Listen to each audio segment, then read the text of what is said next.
What is going on, guys? Welcome back to the UL Monroe Warhawks Dynasty here on College Football Revamped. We're taking on the Nevada Wolfpack in the first game of our gameplay video today. Take a look at the numbers. Number 4 passing offense in all of the nation, but 126th in rushing attack. We are dead last in that regard. But our defense is not too bad either, so talk about the whole team view. Passing offense, great. Rushing game, non-existent. Defense, not too bad itself. Now, Nevada's going to go for this. 4th down and 2, and take a look here. They're going to make this catch short of the line to gain, and the tackle was made well beyond the first down marker. So I'm challenging this because they give them the first down, and I know that college football has always given the player the benefit of the doubt, really forgiving on forward progress, but that's kind of ridiculous. And from time to time, you'll notice this in College Football Revamped. I don't know what they did to kind of make that a little easier, I guess. I don't know, but it is kind of ridiculous. And then our defense can't stop Marcus Moses. He's going to get pushed out at the 1-yard line, and little read option play here to Hampton. We were selling out on the run, but no such luck to get it stopped. Lucas Key passes out here to John Cooper. That's the tight end for a 14-yard gain, and after a couple of losses there on the next couple plays there, we get a 3rd and goal. That's Clinton Wilson also going backwards. So 3rd down and goal from the 10. Lucas Key passes right in between the 2 Nevada defenders. Wow, what a throw. 7 of 9 on the opening drive there for the Warhawks, and a touchdown to cap it off. Boom, right there. What a throw. I like seeing that. So we've talked about Lucas Key and his accuracy and his arm strength, and is he a good quarterback? That showed right there that he is definitely a good quarterback. Turnover time. Tidwell with the recovery, and Christian Klump, one of your custom players, forcing the fumble there on the Nevada running back. Here's Ben Crawford. Had a huge game last week against the Marshall Thundering Herd, and he continues to be productive for the Warhawks. 2nd down and 7 as we're opening up in the second quarter, and then, there's that arm strength. Good accuracy there, but the arm strength, he kind of undershot that football. Houston Harris on the drag route, touchdown, 17 yards. Not bad for a tight end, just outrunning all of those corners and safeties. Not bad. Houston Harris makes a big play. Here's Hampton firing it out deep. He's got a man open. That's Chavis Tidwell coming through, making the tackle. Unfortunately, we couldn't get him stopped earlier. 1st down and 10, and man, what in the world is going on there? We can't jump up for it. We can't deflect it. We can't go for the pick. We had the angle right. I don't know, man. I'm pressing the controls. I'm doing it right. It happens the same thing in the Mac Team Builder Dynasty. I don't know, man. Something's wacky with the controls, man. I don't get it. You guys have any experience with that? Let me know in the comment section, because it's not good. 2nd down and 5. Take a look at that throw. Robert Porter with the 1 foot in the end zone. What a dot. Lucas Key with 3 touchdowns so far in the game, and my goodness, what a catch as well. All around, great play by our Warhawks. Here's a huge hit. Sean Jordan just getting absolutely obliterated there, but Brian Williams, boom, see you later, boy. Now, how in the world did you not fumble that football? That's crazy. So 3rd down and 7, and Hampton's going to fire again. He's right in the lane of the pass. Like, guys, come up there and try to pick this thing off. Hampton going to fire out here to the right. That's Pace, and he looks like he is gone, but Tidwell's there. Makes the tackle, but unfortunately Pace is already in the end zone, and Nevada ties it back up here, 21-21. Let's jump ahead to 2 minutes and 35 seconds as we got Moses here just short. 4th down and 1, and are they going to go for it? Yes, they are. So we got some man coverage there, but we got some blitzing up the middle, and they're going to toss this thing right back to Pace, the tight end, so back-to-back touchdowns for him, and Nevada finds themselves up 28-21. Now 2nd down and 10. We got a deep bomb out here to Ben Crawford down the sidelines. He's got one man to beat, and he doesn't quite have the breakaway speed that an all-star wide receiver usually possesses. He's still a very good separator and a very sure-handed wide receiver. So 2nd down and goal, wide open is Dylan Huff. Great job by the offensive line to open that hole up. Now we're going to jump ahead here to Nevada's next possession, 3rd and 5 with 44 seconds left to go. They're going to toss this thing out of bounds, and they're going to give it back to us with a chance at bombing this deep and getting some points, baby. First down to John Felix. 1st and 10. Key fires it out to the right. Double coverage. Almost intercepted. Got to be careful there. Key's already got 4 touchdowns. Let's try to make it perfect here today. Here's a... Oh, wow. What a throw. But unfortunately, Felix can't keep his foot in bounds. It's going to be 3rd down and 10. Key scrambling. He's got X, but we're not going to go to him. We're just going to take off and run with it. 1st down. Nice job by Lucas Key to pick that up. Melvin Bro does call a timeout here. So 12 seconds left, 1st and 10. Key bombing it deep to Porter. He's not going to jump for the football either. I swear to you guys, something's up with the controls. Jump for the ball. Another incomplete pass, and Key is trying to find somebody else open with 0 seconds on the clock, and it's just too long for a field goal. And I feel that for sure. Definitely lean back out of disappointment and frustration that we couldn't get points up on the board here. So to start the 3rd quarter, Lucas Key gonna bomb this wide open receiver, Houston Harris, 52 yards. Big time play, 3rd and 6 again. Ben Crawford can't jump for the pass. Even though it would look like the reticle was gonna go out of bounds, still looking for him to jump and try to make a play here. On 4th and 6, we could have possibly gone for a field goal, but the identity, normally I would have, but this identity of the team, I really like the idea of having them be aggressive. I like the idea of Melvin Bro being a very aggressive type of head coach. 3rd down and 7. Pass complete. That's Ben Crawford. Wow. What a throw. What a route by Key and Crawford. Here's a deep bomb to the left. Looking for Crawford, but it's going to be picked off in the end zone. Just, another aggressive type of play call by the Warhawks, and Lucas Key kind of pays for it. He's made some interesting throws today that he's gotten away with. That one he didn't. And now Nevada has a chance to take the lead here, and they're going to pound this. No! What a great play right there by Edwards to make the tackle in the backfield.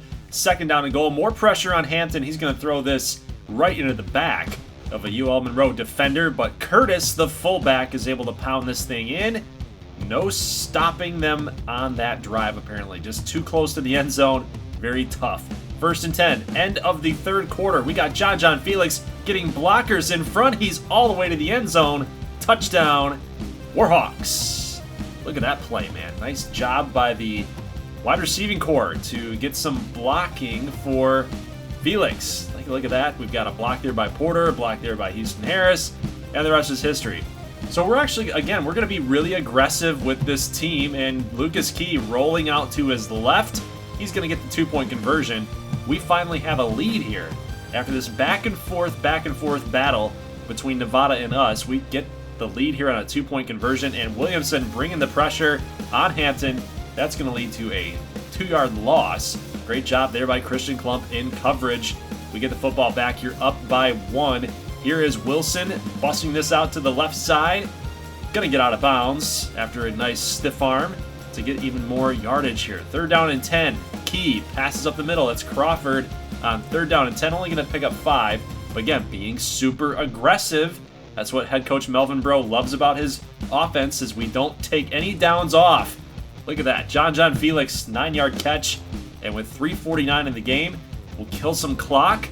Get this thing to about 2:20 on 1st and goal. And then Key finds himself into the end zone. Another great job by our wide receivers to block and give our running backs or our ball carriers a lane. Nice job. 3rd down and 18. Hampton's going to get sacked for a 12-yard loss. And this game looks all but over for the Nevada Wolfpack. 4th down and 30. And they're going to fire this up the middle to Douglas. He makes his best effort, but only 18 yards. That's it. 2nd down and 11. Again, super aggressive. We don't take any downs off here in this new look UL Monroe. And plus, why should we? That touchdown right there broke the single record in a game for touchdowns for a UL Monroe quarterback. Last one was Browning. Now it's Lucas Key. Total touchdowns, he had 7 today, 6 passing, 1 rushing, and a 2-point conversion. So Lucas Key is really kind of impressing me in the recent weeks. 6 touchdowns, 1 pick, 67%. As a junior, now up to an 85 overall, he's probably going to head to the NFL draft, especially performing the way that he's performing like this. I think he might have a good shot at being like a 4th round type of quarterback. I mean, you might want to save for your senior season and see what this UL Monroe program has got up their sleeves here in the next couple seasons, right? I mean, he's only got one more season left. You might as well stick around and improve your draft class, but we'll see. We'll see what he wants to do. The CPU kind of determines that. I know you can kind of change things around inside of the DB editor, but I'm just going to let them make their own decisions. I'm not going to force them to stay back if they don't want to, but a lot of yards for both Nevada and UL Monroe, but we had more of them, and we had a turnover apiece. So good win there by the Warhawks, out-of-conference opponent. Can't wait to get into conference and take a look at how we're going to do against these Cajun 6 squads. So let's take a look here at Tulane against LSU, a rivalry game of sorts. Two teams in Louisiana and pretty big programs, respectively. Like, Tulane's no slouch of a program, but LSU, of course, is the flagship program in Louisiana. And we got a couple players to watch out for here, namely Ryan Gose, the running back here for the Tigers. Plus, we've got a quarterback, Rain Rowe. This is a custom player that we were able to rename as one of our seniors, and right now he's kind of struggling a little bit. He's 0 for 1, and he's also got a sack on his ledger. 3rd down and 9, talking about a struggling quarterback, it is Philip Maynard out of Tulane. Last couple weeks have been bad in simulation and even in gameplay. He just really has not gotten it done, and he throws an interception here early in the first quarter. 2nd down and 14, Rain Rowe is going to flip this out here to Ryan Gose, and take a look at this man. 18 yards on an option play. 3rd down and goal, he's going to find himself into the end zone. That's a touchdown, and that's just going to help his Heisman candidacy. 1st down and 10, Philip Maynard going to take a huge hit from another renamed player. That's Kemba Digby. Remember that name because we're looking at this guy if we're the Saints. We want to kind of get younger on that defensive line with, of course, Cameron Jordan getting a little bit older. So we got to start looking at some possible replacements on the edge and even in the interior, as David Onyemata is kind of getting a little disgruntled with his contract situation. This little spoiler alert there. Philip Maynard unable to move the chains, and then we got Rain Rowe throwing an INT in the back of the end zone. Unfortunate for him. I don't know. Jamarcus Russell? Can somebody say Jamarcus Russell? I don't know. 3rd down and 4. Lance Shaw. Nowhere to go. Great defense by the Tigers. 1st down and 10 in the second quarter. Look at Rain Rowe go. Oh, I'm going to love saying that. Rain Rowe go. 1st down. Big time run for Rowe. 1st and 10. Pass completes. That's going to be another 1st down. This time to Anthony Allen is going to make it 1st down and goal. And up the middle goes Ryan Gose. And that's another touchdown for the 15th ranked LSU Tigers. And they're really making it seem like they are deserving of that top 20 rank. Top 15. Just call it what it is. Top 15 rank. And Tulane just isn't a match for this team. They just can't seem to move the ball or stop. I mean, I realize they had that interception, but man, ever since then, it's been kind of a tough test for them. 1st down and 10. Look at Rain Rowe just shrugging off a bunch of tackles, and wide open is Gene Bell. 25-yard touchdown strike. Rain Rowe just underneath the 100-yard marker, but man, that's a great throw. In pressure, able to break the sack and find the open receiver for a touchdown. Obviously, the receiver made the rest of that play, and you know what? Does teamwork really make the dream work? Because nothing's going on there for Tulane. Have just not gotten anything going on the scoreboard, but take a look here. 1st and 10 turns to 2nd and 19 after another big hit by Kemba Digby. And that's going to lead to Tulane giving the football back to LSU and then a pick 6. So Rain Rowe has now thrown 2 interceptions in this game, and none possibly more costly than that INT right there. So with 6 minutes and 50 seconds, LSU has got to get that score back. But Caesar Braun, another renamed prospect here, is going to get the sack. 3rd down and 6. They'll pick this up. That's Jamar Williamson for 10. And LSU continues to move the ball. Now here's a really nice strike by Rain Rowe to Adam Greer. 2nd down and 13. And oh, just a big hit yet again by Caesar Braun. This guy has had a really nice second half for sure. Almost picked off. Rain Rowe's got to be more careful with the ball. 2 interceptions already in the game, and that's going to lead LSU to a field goal. So if you're Philip Maynard, you got to take care of the ball at this point. That's a great catch by Cade Kwame. Because you need a touchdown here. You got to get this thing 24-14. Otherwise, it looks like you're just out of it. Sean Adams coming in with the sack. 3rd down and 14. Maynard's got to make a big play here, but too much pressure yet again. And that is Tony Thompson. What a name, man. What a name. Remember it. Tony Thompson. But look at Caesar Braun out here doing his best to keep his team in the football game. It's 3 tackles for losses so far in this game, but oh no!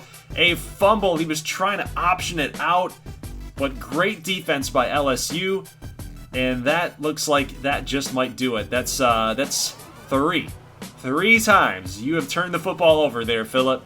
3 times. So is there quarterback controversy happening in Tulane? Quite possibly. He's just not been good. He's just not been good. 20-yard rush there for Rowe. 1st and 10 at the end of the 3rd quarter. I've got another tackle for a loss here on Rowe, taking away that option. That's Caesar LeBlanc. That's another rename from you guys for Tulane. 3rd down and 2, a little flip, and oh no, that's brutal, man. That's another 1-yard line monster, and they can't punch it in. But Ghost will punch this in for another touchdown. He's had quite a few today. Just take a look at that defense, man. 1 interception, 3 pass breakups, 4 sacks, 1 fumble. That LSU defense has been nasty against Tulane. So I don't really know. Is it Tulane just being bad, or is it LSU just being dominant? 2nd and 9 turns to 3rd and 13 after another sack. Yep, another one. 3rd down and 13. Maynard scanning the field. Incomplete. 4th down and 13. And the Tigers will end up winning this football game, man. 31 points today. We'll have to take a look at the box score tomorrow. So I'm not going to be posting a Saints episode like I normally do on a Sunday. We're actually going to get the remainder of the rest of this week in college football in the Cajun 6 on Sunday. So I'll post that tomorrow night for you guys to take a gander at, because we got a lot of weeks to cover. We got a lot of teams to cover. So it is very hard to get it all in one episode, because there's just a lot going on, and it's very entertaining to show everything. So Tulane, by the way, they will go for it on 4th down, as you see, and they didn't get it. So 31-7 is your final score. There are your numbers and your statistics for your custom players.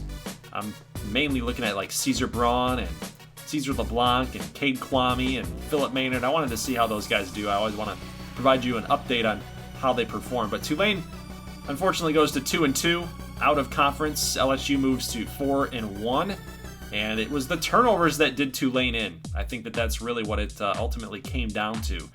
So here's our next matchup here in week number 7. We've got Vanderbilt against Grambling State. We have not seen Grambling State in gameplay quite yet, so this is one of the first times, actually the first time that we've seen them in gameplay.